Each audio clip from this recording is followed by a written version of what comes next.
From the Hype HQ studio in Chicago, Illinois, it's Startup Hype Man, the podcast, season 12. Hello, everybody. My name is Raj Nation, and I am the founder of Startup Hype Man. I help startups stand apart from their competition and stand out to their audience with storytelling, messaging, and pitches that perform. In this podcast, you'll hear my conversations with startup leaders from around the globe as they share a slice of their company's story. Stories on growth, scale, successes, and failures, all to help you and your company grow up and ultimately stand out. Before we begin today's episode, I'd like to invite you to join the email newsletter that doesn't suck. That's right, if you head to startuphypeman.com and enter your email address, first you'll get my free SaaS masterclass, but you'll also get updates whenever we release new episodes, plus my storytelling tips and advice periodically throughout the month, and helpful resources from Startup Hype Man partners. It's the newsletter that doesn't suck, available at startuphypeman.com. All right, speaking of things that don't suck, let's begin today's episode of Startup Hype Man, the podcast. Ladies and gentlemen, making her way to the microphone from London, England, and currently residing in Los Angeles, California, she is the founder of Pod.io. Please welcome Dr. Joe Weber. Joe Weber, welcome to the show. Thank you, Rajiv. Have you had an introduction like that before in your life? Nope, that's a first. Well, I'm excited to talk to you. This is Joe Weber of Pod.io on our show here on Startup Hype Man, the podcast. Pod.io is the world's first social networking platform putting people on the map. Specifically, what they do is enable users to connect with others based on shared interests and location, utilizing proximity data and artificial intelligence. So really like a better way to connect for many millennials and people who just, more or less feel like they need more connection in their life that they're not currently getting from either their contacts or their existing social platforms. It launched earlier this year, February of 2019. They've already achieved 5 million web users, and they just launched their mobile app earlier this week in October.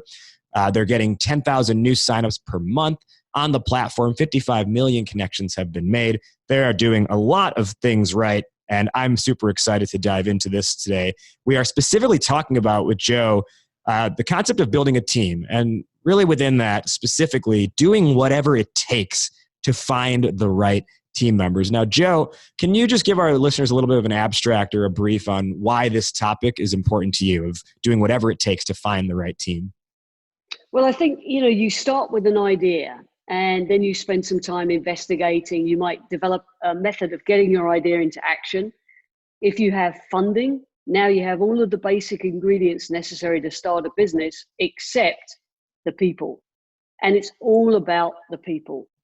And I think, one thing that most entrepreneurs will tell you, if they've got any experience with this, is you're always looking for the talent and making sure you find people that can work as a team. So it's incredibly important to us to make sure we have a team that can work together. Now, we're going to talk all about that, and kind of what I have learned, at least in our previous conversations, is a pretty cool story of how you've pulled together your team. But before we do that, let's learn a little bit more about you. Something that I think is fascinating is that you have a PhD in quantum physics. I guess my only question to that is, what? Tell me about what that was like, why you chose that, and what do you feel it's given you? Yeah, I think, growing up in the UK, I went to university, I did a degree in chemistry. So I was always interested in the sciences. And while I was doing that, I was asked to, instead of going out into the workplace, which I intended to, I was asked if I wanted to do a PhD. So I was invited to this PhD. And to be honest with you, it was actually the one subject that I found the hardest. So I figured, if I could challenge myself and maybe conquer this, that would be a really good thing to try and do. So it was a challenge for me. I ended up enjoying it tremendously. I think, Albert Einstein died thinking that his famous calculations that he wanted to run were unachievable because he figured out it would take 4 man lifetimes to run one of these calculations. He didn't foresee the advent of the computer.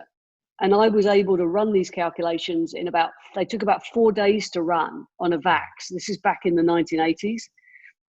And then I got access to a Cray in London. I could run them in about 4 hours. They were running on the Cray. Excuse me, these very complex calculations.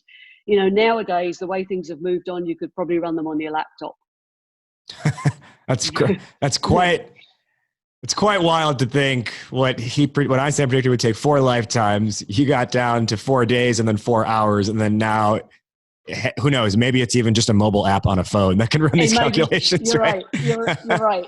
Moore's law proving true yet again. So That's fascinating. And to me, what's interesting about what you just said there is it was the subject you found the hardest, the most challenging, and that's why you chose it. Most people will pick the thing they have a natural inclination for and are already pretty good at. You chose the exact opposite. To me, that speaks a lot to sort of your character around grit and determination, which is obviously a valuable characteristic to have as an entrepreneur. But do you look at that experience, getting your PhD in quantum physics, as a lesson in grit and kind of taking on something no matter what? Yeah, I think definitely a lesson in taking on something that you're not comfortable with, right? I got a degree and I did well on my degree. I'd been out in industry for a year and I'd succeeded there, and the firm I was with invited me to go and work for them. So I had a job offer. It was a bit of a step outside to do this PhD. I think for me, if it had just been something that I could have done easily, I would have actually taken the job. It was the challenge that intrigued me. And also the whole, I don't have time to get into this now, but the whole idea behind quantum physics, quantum mechanics, and the laws in there, and how things behave at a subatomic level, and how it's completely counterintuitive to everything we see in our daily lives. It's actually incredibly fascinating. So you see a lot of parallels to human behavior in that. Well, it's totally different, right? I mean, it's the way things behave at a subatomic level is so different than how they behave at the level that we see, the macro level we see every day. And that's where you hear these things about. I know Schrodinger's cat is always the favorite analogy. There's a cat in the box with a vial of poison. At any time, is the cat dead or alive? Right? The only way you know is by taking the lid off the box. So that's the real world that we're used to every day. In the quantum mechanical world, we would look at that and say that the cat is in a state of both being dead and alive. At the same time. Okay, I see what you mean by this could be a whole nother conversation on its own. So maybe another time you and I will just get together and you will explain to me the philosophy behind that, because I find that stuff really interesting. But I want to talk a little bit more about your history. So I would say, you've got a very impressive background, but I would say maybe one of your bigger claim to fames would be founding and launching Virtual Piggy, which in the early 2010s, Forbes coined as PayPal for kids. Can you let our listeners know about Virtual Piggy? What did it grow to, and what was the outcome of that? Sure. I think, with Virtual Piggy, we ended up we had a product that I thought was really solid. The original idea came from, we were building essentially an environment, a gaming environment, where you could build a game, and in that game, like, let's say I took 3 photos of you from 3 different angles, I could turn that into an avatar and you could play yourself in a game. And what we were trying to do was looking at blending what we saw coming through with reality TV and that whole genre of things becoming more realistic and more personalized into a gaming world. So you could create games and allow people to play themselves in them. And we had one small piece of that whole platform was the ability to, if you were under 18, to be able to pay for items in the game. Because we could see, and there still is a big problem, kids desperate to play things on games. We're still living in a cash society. If you're under 18, largely, they don't have credit cards, they don't have debit cards. And they end up doing things like stealing their parents' or grandparents' PayPal's accounts. They borrow credit cards. Often it's only like a $2 purchase or something. They just have no way of doing it. So we could see this friction. So that was our platform, and we went out to raise money on that. And almost to a man, everybody said, I'm not investing in another gaming platform, but I really like that virtual piggy idea. If you could just separate that, I'd invest in that. And that's what we did. So we separated the virtual piggy idea and just went after that. Forbes looked at it and said, as you're right, they said, oh, it's PayPal for kids, because basic idea was you could be on a site. At one point, I think 2015, I think Facebook adopted it. So if you were playing Facebook games and you were under 18, you had a method of paying. Now, just to give you an idea, we created 7 patents on it. The basic premise was that as a parent, you'd have a master account which would control the sub account which your child or children would use. And then they're basically like withdrawing from like whatever fund was put in by the parents. That's right. So, the parent always has complete visibility and control.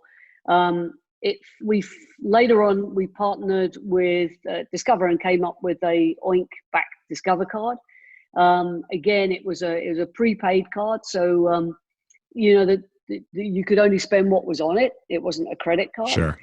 I think it was great in terms of teaching young people to manage their money instead of just being given cash, where there's no kind of, nobody's really. There's no discipline to it. Yeah. How much you got. That's it, Raj. No discipline. So I think it was strong for that. We found a great use for it in, parents, often when there was 2 parents, they were very busy, or if the parents were divorced, being able to really track the money that they were giving to their kids and manage that effectively.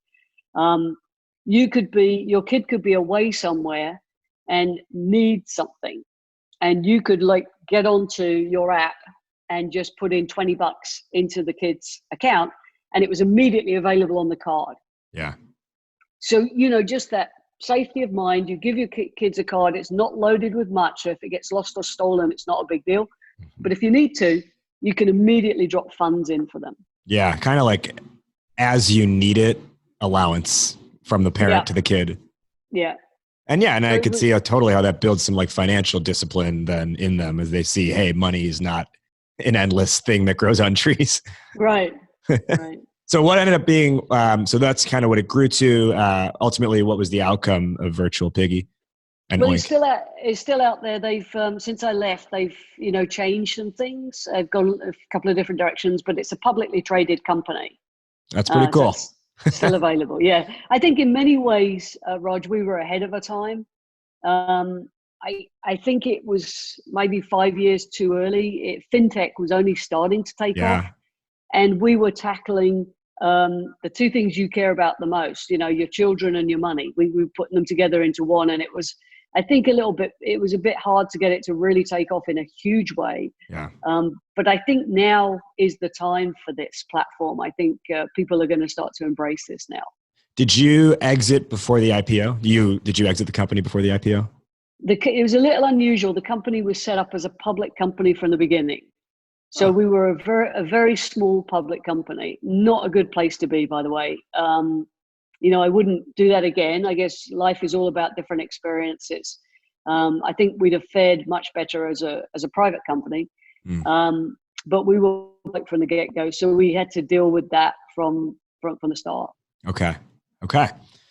Let's move into talking about Pod now. So I gave the background at the beginning, but I'd love to hear you elaborate on top of that. Can you let our listeners know, just in your own words, what is Pod? Absolutely. So I think, the thing we feel is, and our thesis is that people actually do want to meet each other. The idea with Pod, or the idea behind Pod, is it's a platform, an app, where we encourage people to find each other and physically meet each other based on common interests or things that you might be interested in. And I think, just to give you a background, if you look at the first round of social media apps, Facebook, Instagram, LinkedIn, all of these apps encourage us to take our friends and put them online and then communicate with them online. And Pod in many ways is the antithesis of this. What Pod does is it encourages you to meet new people every day.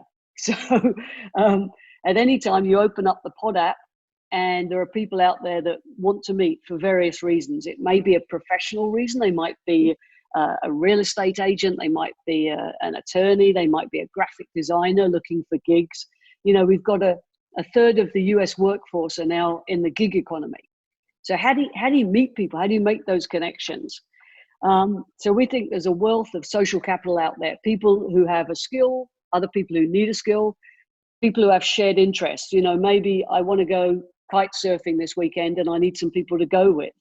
Being able to connect and find those people. Maybe I'm a yoga instructor and I want to try and find new clients. So I'm going to hold a free yoga session on the beach.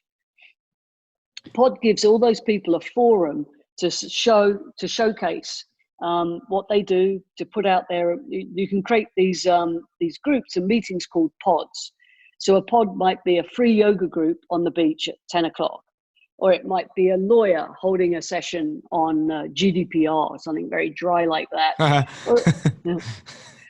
Or it could be an alumni, a university alumni, being able to track each other. I'm at an airport, I've got 20 minutes to spend. I wonder if there's anyone from my alumni or my sorority, in the airport. You can go and watch the game on the TV together.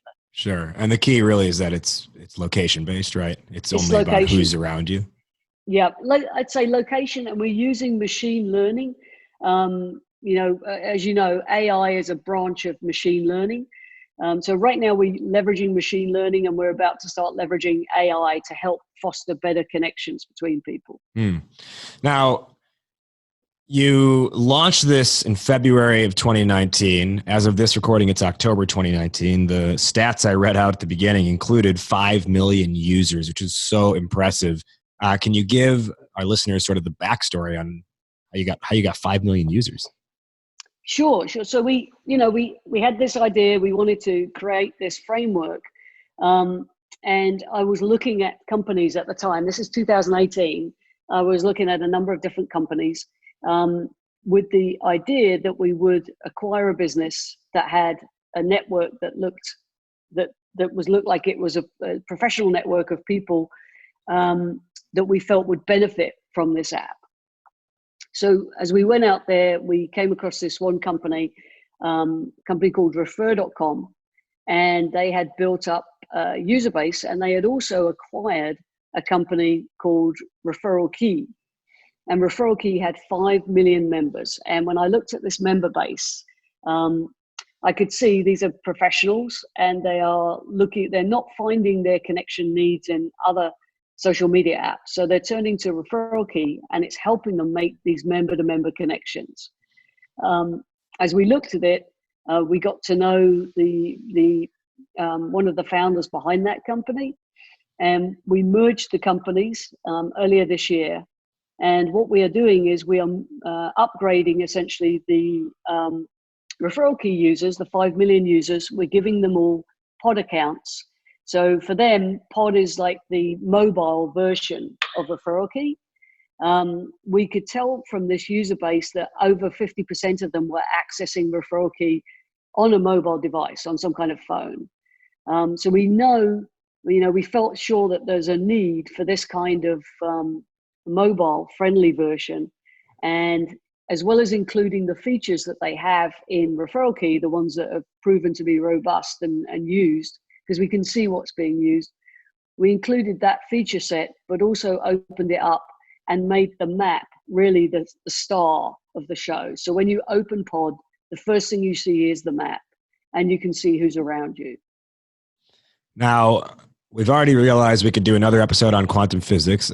I'm realizing now we could probably do another episode on getting people to buying a customer base and then getting them to convert to what you're doing. But what we have decided this episode will be around is actually on building the team. So you've got yourself, and I would call it your founding team, or at least your C-level team at this point.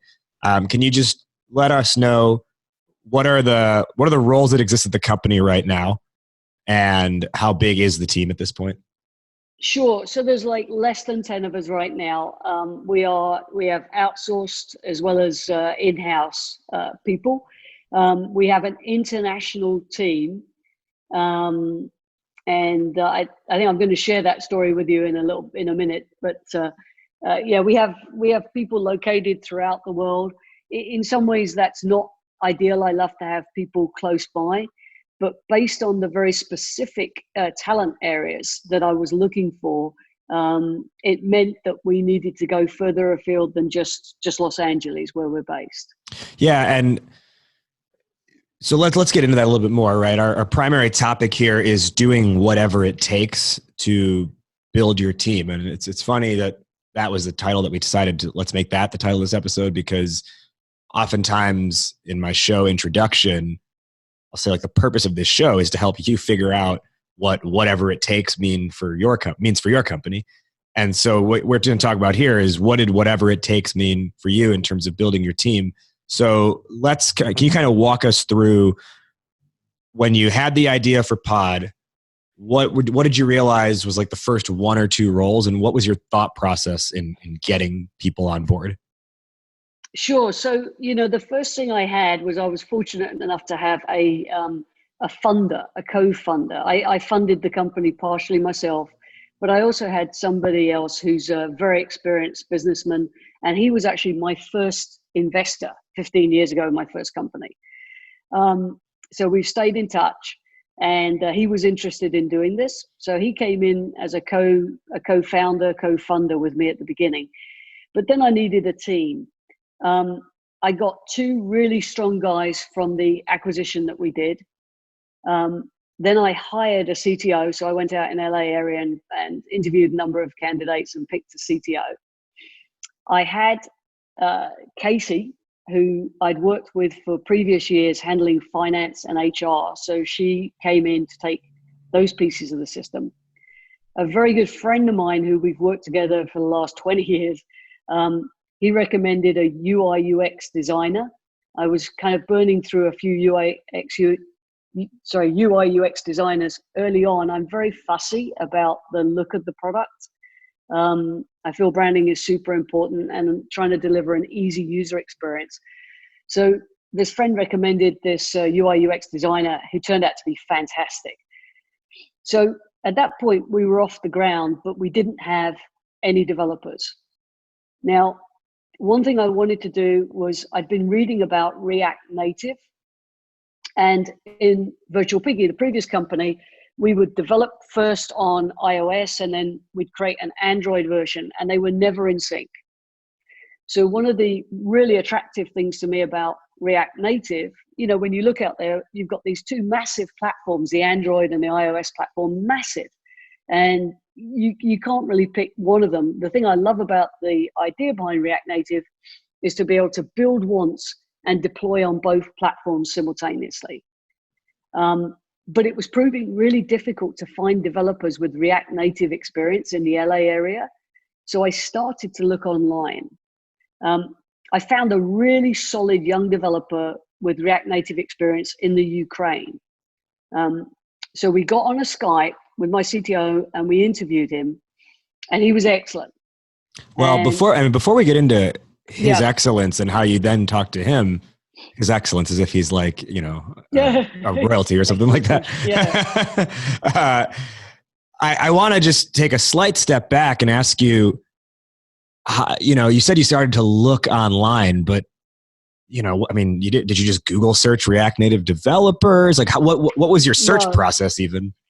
Yeah, there's a couple of platforms out there. I think the main one I used was Upwork, which is a conglomeration of a number of these platforms. Sure. Where you have basically gig workers. Right. Now it's interesting because Upwork is typically known for more, I would say like low level, not low level, but like more like kind of just like generic freelance. There's specialties within it, but almost like sort of as you need things developed, you go to Upwork because you're like, oh crap, I can't find someone. Let me just see if there's someone who will do it for cheap, right? That's kind of the mentality of Upwork, of using Upwork. But you actually thought, hey, I might be able to find a core team member on Upwork. Right. I mean, there's definitely that, right? And we did burn through a few people in the early days that just weren't right and were, as you say, they were looking for just a quick gig. Yeah. And, that was what was, and I think we actually ended up, this particular guy who ended up leading our team, we connected to him outside of Upwork. So we had some team members coming through Upwork, some coming through, I used LinkedIn. We did use Google. There were a number of platforms that we used. And I think, we've had mixed experience with Upwork. To be fair, we've had some really good ones who've stayed with us for, a few months. I think we've got one guy right now who's been with us for about 3 months. And we had some early designers come through Upwork, and some of them we bounced out. We had an early developer who helped us get prototyping done. So I think you're dead right there. The team members who have stayed with us were not through Upwork. We met them through other areas. We are with Dr. Joe Weber, the founder of Pod.io, talking about doing whatever it takes to build your team. So we get to you find this person in the Ukraine, and what's the person's name? It's Dimitro. Okay, so you find Dimitro in the UK. How did this conversation go down? Talk us through that part of the story. So we get on Skype with him, and it's amazingly crystal clear Skype between Los Angeles and the Ukraine. I was just surprised. It was like he was in my living room. We interviewed him. I thought he was excellent. Not only was he technically very sharp, I could tell he could speak excellent English, and I could tell he was very intelligent based on how the conversation was going. He'd been very successful, and he's a young guy, he's starting his own business. So at first he was like, I'm just too busy. I'm just starting my own business. And then we told him about the idea, and he loved it. And he said, I'm really busy, but I want to be part of this. And that's how he agreed to work with us. He then brought in 2 additional resources onto the team. And that was our original team, Dimitro plus Artem and Max out of the Ukraine. The team was assembled and ready to go, but we'd never worked before together, and we were from all over the planet. So you've got this team that is global, and it's still a concept, right? At this point, the app hasn't been built, the desktop version hasn't been built. So you're taking on a pretty tremendous task at this point, right? Most people are trying to just figure out how do they get in touch with the person down the street.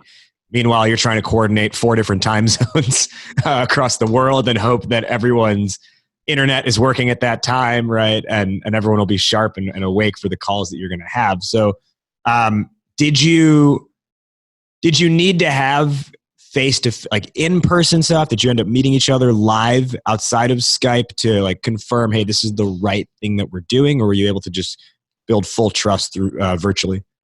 Yeah, no, and not really, right? So we had another key member of the team. His name is Chris. Chris was a founder of the original Referral Key product. So he is our head of product in the company, and he is the visionary behind the Pod app in terms of a lot of the features and the function set that you see in it. So Chris and I have been working together to really, as a major stakeholder, as CEO, I'm a major stakeholder too. The 2 of us got together to really figure out the requirements, then working with Tucker, the CTO, to kind of understand what was going in the MVP. But things really weren't working well. We had the team in the Ukraine. We'd never met them. We had another guy from Spain. The team in the Ukraine eventually rejected him. They said he wasn't strong enough. So I felt the team we were working, but we weren't working well enough. So I asked the 3 Ukrainian developers to come to California to meet us. This wasn't possible. They couldn't get in our country. They can't get in our country right now. And you're right? Because they're in the Ukraine, right? And there's a lot going on. So right now it's even worse. Yeah. So they couldn't get to us. So I looked to getting into the Ukraine myself and taking the CTO and the head of product with me to the Ukraine. And it looked like if we survived, it was still a really tricky journey. You know, I'm looking up things online where people saying, do not even attempt this journey, you know, from Kiev to Sumy, which is where our guys are. So then I said to them, could you get to London? No, they can't get into London. France? Yeah, we can get to France. Okay, 3-hour flight to France. Great. Let's meet in Paris. Wait, hang on. July in Paris. That's going to be awful. It's going to be super expensive, steaming hot and full of tourists. What about Nice? Can you get to Nice? Yes, 3-hour flight to Nice. So that was it. We settled in on Nice. And then a friend of mine, long-term colleague, the one who turned me on to the UI/UX designer, offered to come. He's in the UK, but he's always a good addition. So I said, please come along. And that is how 3 Ukrainians, 1 American, 1 Finn, 1 Irishman, and 1 English woman came to spend 3 days in France, all holed up in a hotel working together. It sounds like the beginning of a joke. They're Ukrainian, right? And I want everyone listening to realize, if in case you missed it through what Joe just told us, in this process, one of the questions she had to ask herself was, are we going to survive? And not as a company, but as human beings who have a pulse. She had to ask, are we going to survive if we make this trip?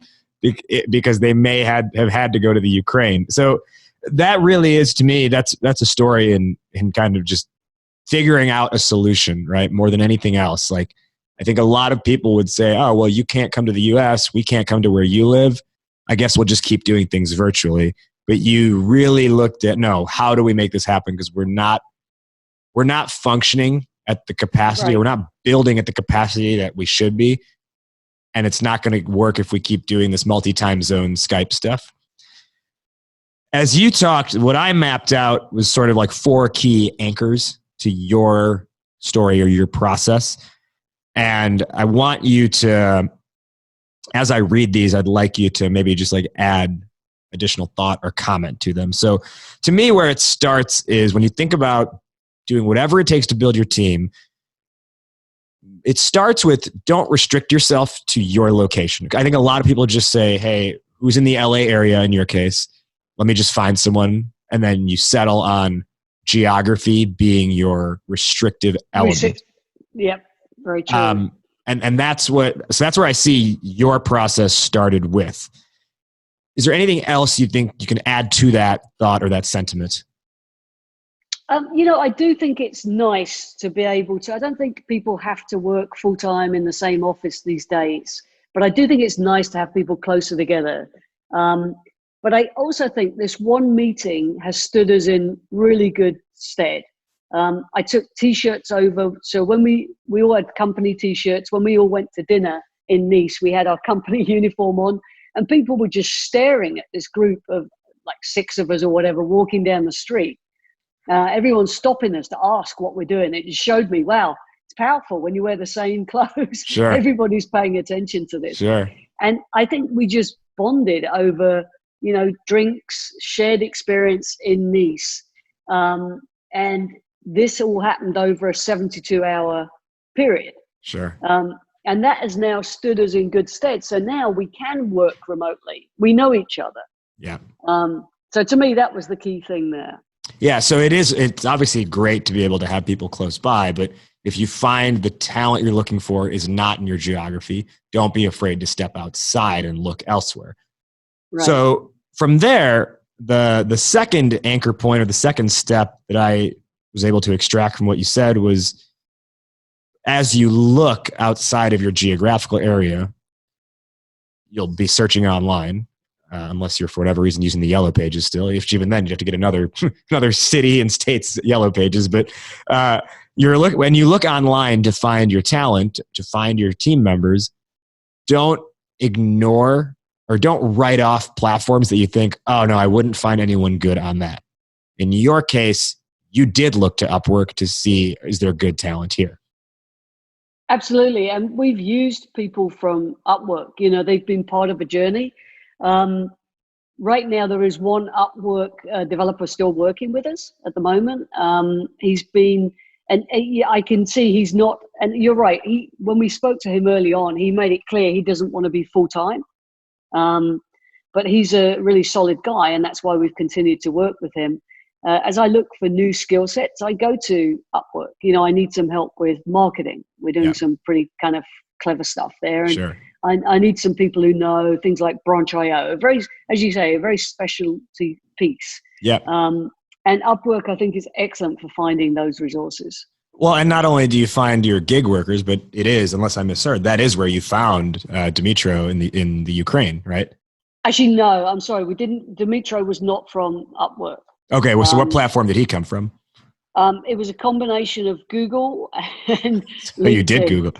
Yeah, okay, Google and LinkedIn, right? Yeah. So I think, so let me ask you then, do you remember like what were your search parameters on LinkedIn to find or that got you to him? Yeah, the big thing was React Native, right? And because I was really specifically looking for that.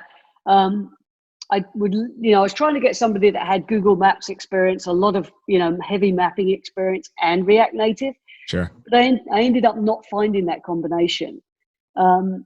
The React Native thing is interesting. You see a lot of developers who put it on their resume, but when you start to talk to them, they really, it's not really there. They just put it on the resume and, oh yeah, I've kind of seen it.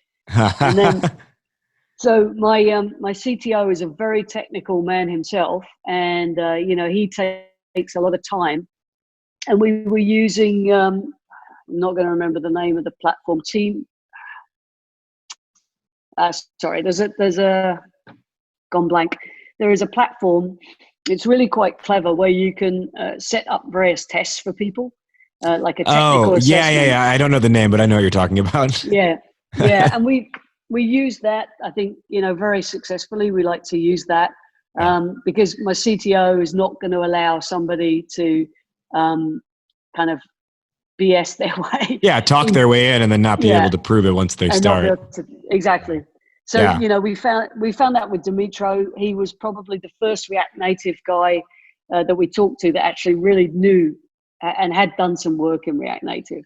So that would lead me to believe it's not just don't ignore areas you might overlook and write off like Upwork, what you should do for your gig workers. But then I would say in conjunction with that, know what are your search terms that you're looking for in a person online. And don't just rely on a good conversation if it's a technical skill set you're looking for. Set up this test so they can prove they are not just talk. This is like, to me, that's another step in this. I need to do whatever it takes to make sure we are building the right team here. Yeah. And Roger, it's just come to me. Test Dome is the one we used. And Test Dome? Test Dome. Yeah. And the thing I liked about it is you can go through there. And actually when I was choosing my CTO, my previous CTO I put him on my advisory board. He was helping me and he and I were looking at Test Dome and he said, give your CTO candidates this test. And there's two versions, easy and hard. And I said, which one? He goes, oh, hard, come on. So we give him the hard test. And then the test basically says, and it's tricky. My old CTO is Pradeep. It's tricky for people to cheat on these things because it's timed and just the way they structure it. So we set up this test. It was supposed to be, the average take time was supposed to be 1 hour, 30 minutes. And the average score is 57%. And we gave that to my now CTO as his test coming into the company. Wow. And what was his score? 100% in 37 minutes. And it's typically 57% over an hour and a half. Wow. That's how you know you've got someone good. From there, I think I saw the next step being once you have the team assembled, whether it's people who are close by or spread out, be willing to identify and address early on what are the failure points that are happening in our processes and really get a clear idea of what our results supposed to look like. And not kind of, as you said before, it's okay, but it's not as good as it should be or could be. Yeah. Yeah. I mean, that's where we were. And I think, the communication was a challenge.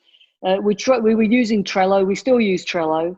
It's one of the boards where you can put things out Right. there and assign priorities and project management for development, essentially. But it's not enough. In my mind, it's not enough. You've got to know the people you're working with, so you can, you can, sometimes when things are written down, people can get upset and get their feelings hurt, and it's all wasted time and energy. So it's much better if you can understand somebody. And then again, I mean, this is back to what our app is all about. It's all about meeting people. Yeah. Yeah. From there, the sort of the final step that I was able to map out from what you explained is when you are operating and if things aren't going as good as you deem they could be going, be able to assess, is it a product? Do I have the wrong talent, or is it a product of environment?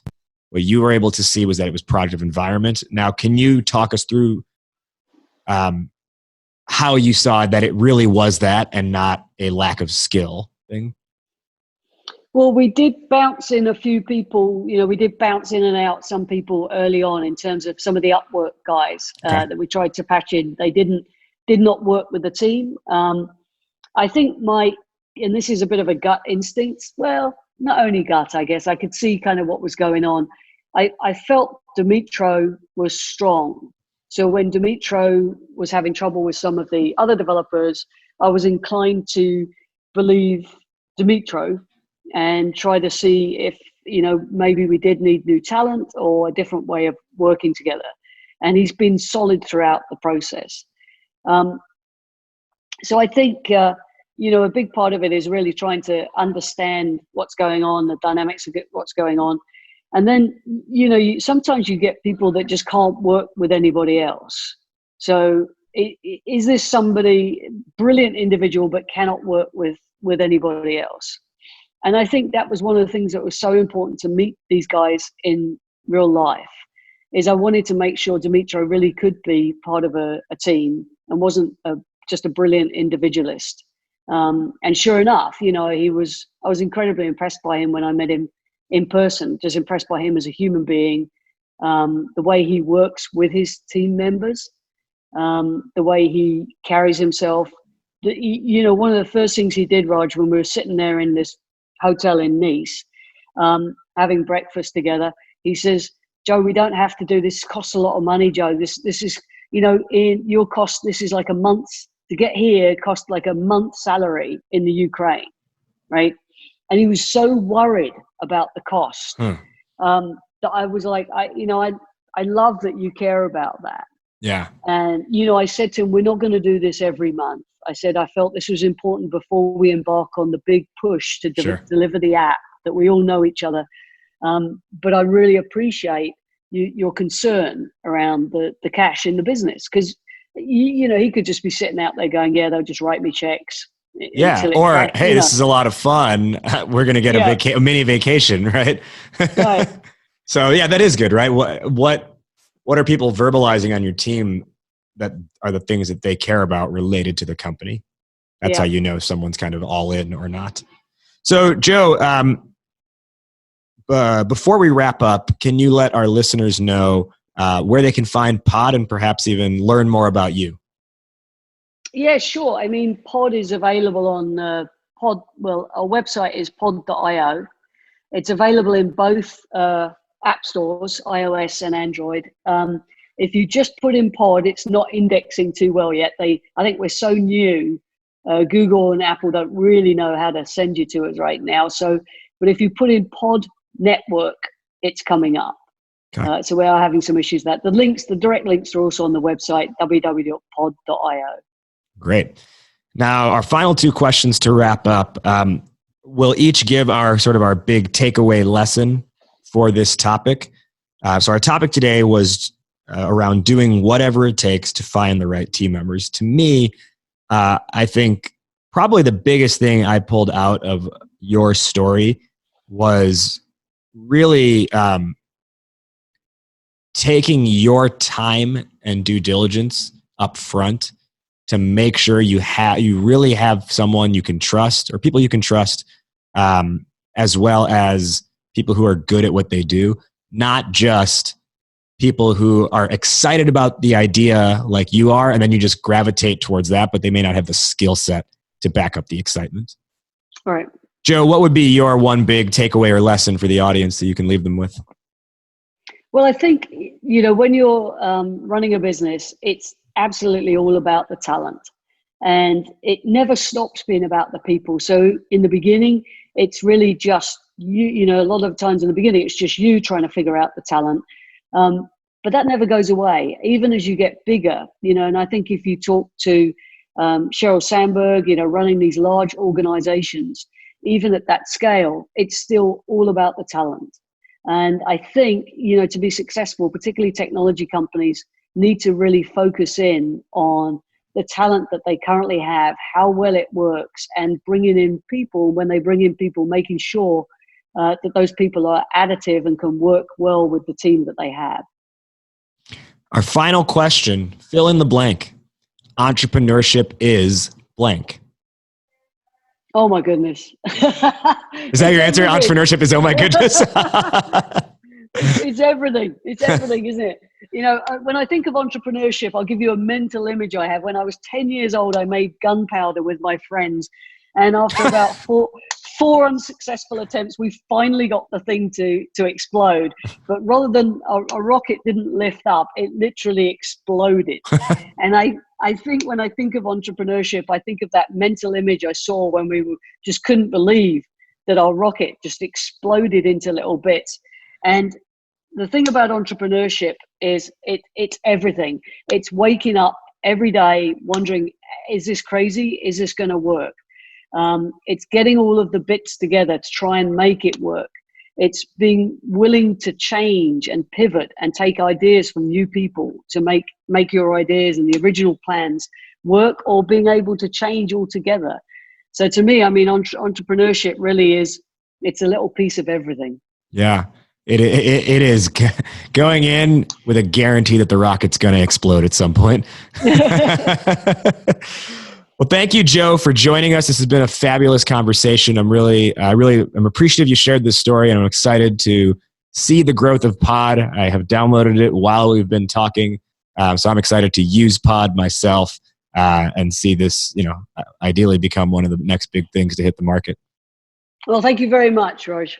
And don't go anywhere, listeners, because coming up next is our brand new segment, Startup Open Mic. So stick around. Well, I'm gone.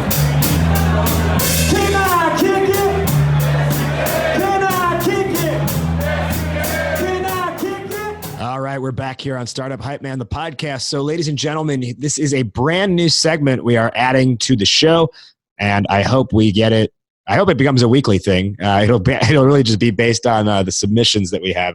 But Startup Open Mic is the segment. What we're doing with this is you, the listener, you, the entrepreneur, you, the whoever, can actually submit to me a 60-second or less recording of your elevator pitch, and then I'm going to give you feedback on that pitch right here on air. So to kick off Startup Open Mic, we are going to hear from Rebecca Clore, the co-founder of a new app that's currently in beta mode called Roadie. What is Roadie? Well, we're about to find out. But before we do, a little bit of background here. Rebecca and I actually had the chance to meet in person when she attended my workshop at 1871, the big tech incubator here in Chicago. And she's part of the new programming track they have at 1871 for build or MVP prototype stage companies. And so I came in and did my workshop, How to Not Suck at Pitching Your Startup, specifically going over like, hey, here's how to craft a really good elevator pitch. So Rebecca was able to take that, and I'm not kidding, within like 24 hours, sent me her pitch for Startup Open Mic. And what she's doing in this is following the formula that I advise and that I give to people in that presentation for an elevator pitch, which is que pasa, which means what's up in Spanish. That's the easy way to remember it, que pasa. but PASA is an acronym, PASA, problem, approach, solution, action. So let's listen in now to Rebecca's pitch for Roadie right here on Startup Open Mic on Startup Hype Man, the podcast. As the token planner of my friend groups, there is nothing more frustrating than people not knowing when or where to show up for a birthday dinner or boozy brunch, or downright forgetting you had plans to see a concert because you bought tickets months ago. Worse, you've exchanged emails, posted on Facebook, added details to your story, and sent a million texts. Roadie lets everyone get excited in anticipation for the event, not dread or forget it. Our mobile calendar app centralizes the details of your get-togethers in one place. You never have to feel like a tracking and logistics company ever again. We're currently in beta on TestFlight and need you to help shape Roadie's future. So go to roadiesocial.com today and add your email so you can get early access. See you on Roadie. Okay, thank you, Rebecca, for your pitch there. It's a pitch I really like. As you were talking, I could feel the energy and the enthusiasm come out of your voice. You were very much focused on the user's perspective and not your own. So kudos to you for listening to what I said in the workshop. But overall, I think it's really good. I liked that you built up the problem up front by giving specific examples of what this is like in action, right? Missing the boozy brunch. And then all the details are flying around and you still don't, people still don't come together for it at the end of the day. I think all of us have had that happen to us at one point or another. What I'd like to see is on the solution side of it, when you talk about what Roadie actually is, my sort of gut reaction or my gut thought when you said, hey, it's like a central calendar app, pretty much, I don't remember exactly how you said it, but something like that was, but like, why don't I just use Google Calendar? Because at this point, a lot of other things are integrating with that. And like, if you like, for example, I just booked a dinner reservation earlier this week at the ramen place in Chicago, Ramen San. And when I did that through, I think it was Open Table, it automatically created a calendar event in my Google Calendar. So I want to hear something, not that you have to say directly, this is not like Google Calendar, but I do want to hear what's the value add on top of the existing options? Why am I choosing to use Roadie instead of what's already there? And then the last point of feedback I'll give is I get the sentiment behind the loading and logistics. Like, so you don't have to feel like a loading and logistics company, I believe is what you said. I get the sentiment behind that. However, it kind of just like comes out of left field, and I don't think it fits.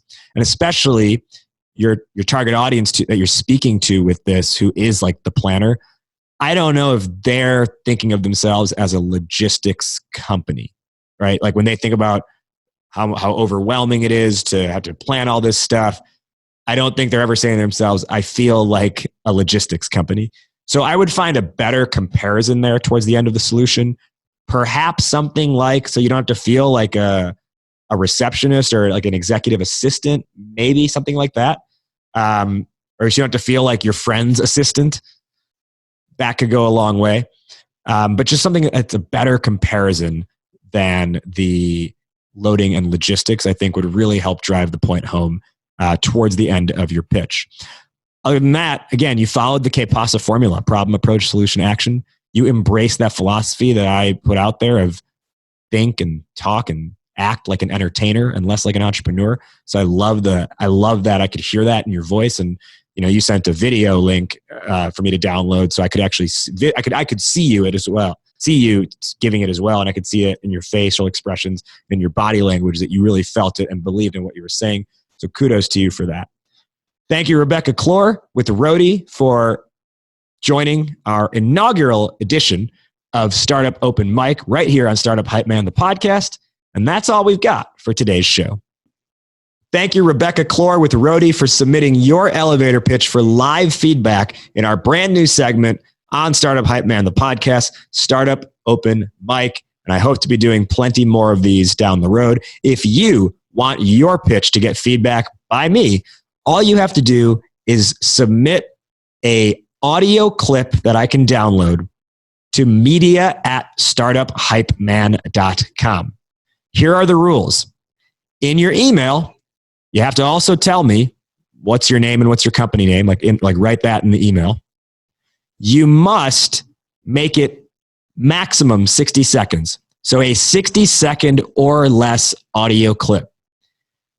It has to be something that we can download on our end. So don't send us a YouTube link. Send us either a voice memo, record a voice memo on your phone and upload that and send it to us, or some other way, record an audio file and put it in a Google Drive or Dropbox or whatever.